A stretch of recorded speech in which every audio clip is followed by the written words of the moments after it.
In Paris on the weekend. 2 extraordinary days now of riots after Paris Saint-Germain on Saturday won their first Champions League soccer title against Inter Milan. It wasn't even played in Paris. The rioters, you will see, are of many races, but there is no mistaking how many are, in fact, seem to be, of Middle Eastern or African background. Again yesterday, more riots in a country that seems to have huge trouble integrating those of Muslim background. 2 people have been killed, 200 injured, including police and firemen, and about 500 people arrested. Millions of dollars of damage also done. It's just incredible. And you think of the terror that these 2 young women trapped in their car by that crowd, what they must have felt.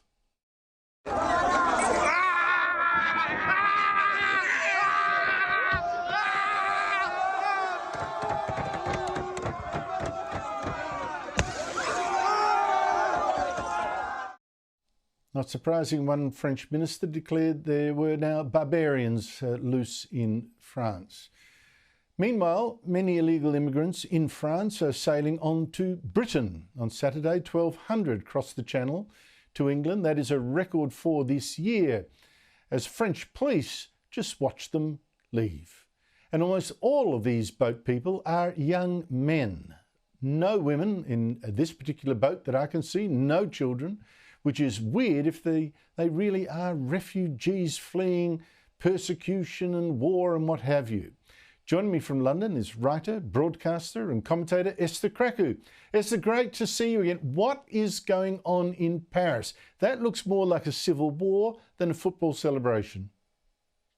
And you know what's sad, Andrew? This wasn't unexpected. Actually, Ousmane Dembélé, who was part of the winning French side, said even though he wasn't playing in Paris, that the streets of Paris, he hopes, are calm and celebrate with sanity, because many people expected this to happen. And it's quite an unholy alliance. We now see the rise of sort of French hooliganism, particularly after sporting tournaments, kind of map out where the country is in terms of social integration and this feeling of vivre ensemble.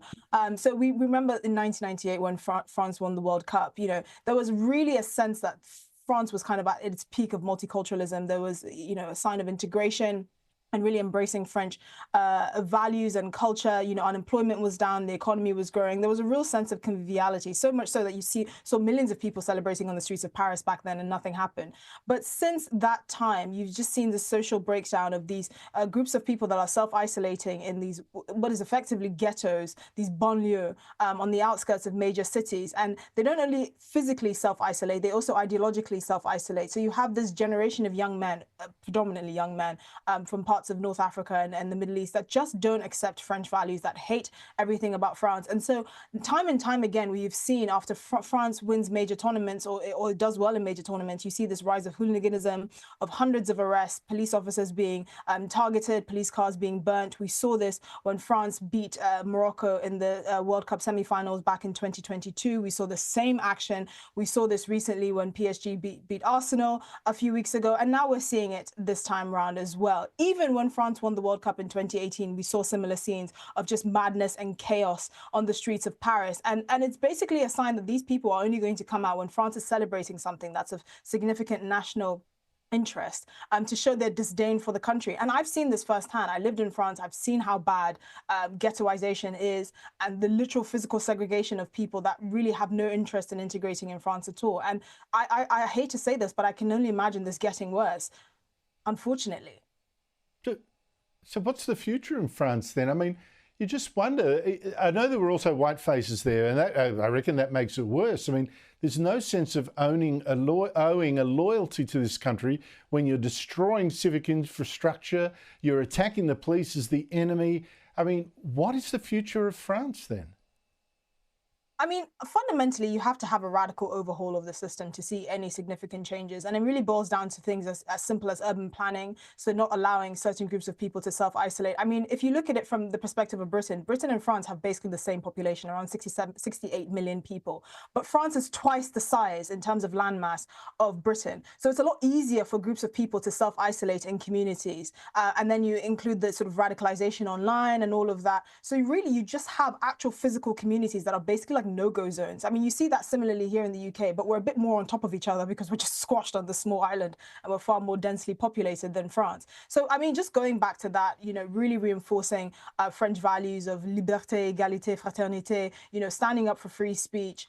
Because if not, you're just going to see this rise of sort of political radicalism that we're seeing on both the left and the right, where people are just drawn to extremes because they feel themselves losing their own country. I mean, the fact that Marine Le Pen was banned from French politics hasn't helped, because this is someone that 10 million French people voted for.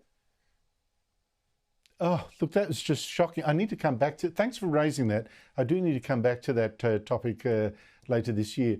1,200, meanwhile, 1,200 more illegal immigrants landing in the UK in just one day, almost all, I should imagine, from France.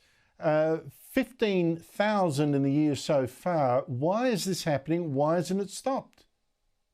Because the politicians don't want it to stop. That's really what it boils down to. There's just a complete lack of political will. I mean, the defense secretary literally just came out and said Keir Starmer has lost control of the borders. And he fell into the same trap that Rishi Sunak did in the years before. He thought that if he postured and played a good game and said all the right things, that somehow this crisis will be nipped in the bud, instead of actually taking on the more radical changes that is needed, like leaving the ECHR, like not allowing foreign courts to have a right to say who has to stay in this country, like putting a cap on asylum, like what I think, even pausing the asylum system entirely. I mean, we hired Australian consultants to help us get to grips with this because we envy the fact that Australia got to grips with this back in 2012. And all of that public money has gone to waste just because of the complete lack of political will. So now we have strange men from God knows where landing on our shores every day and posing a risk to the native population, and our politicians do not care.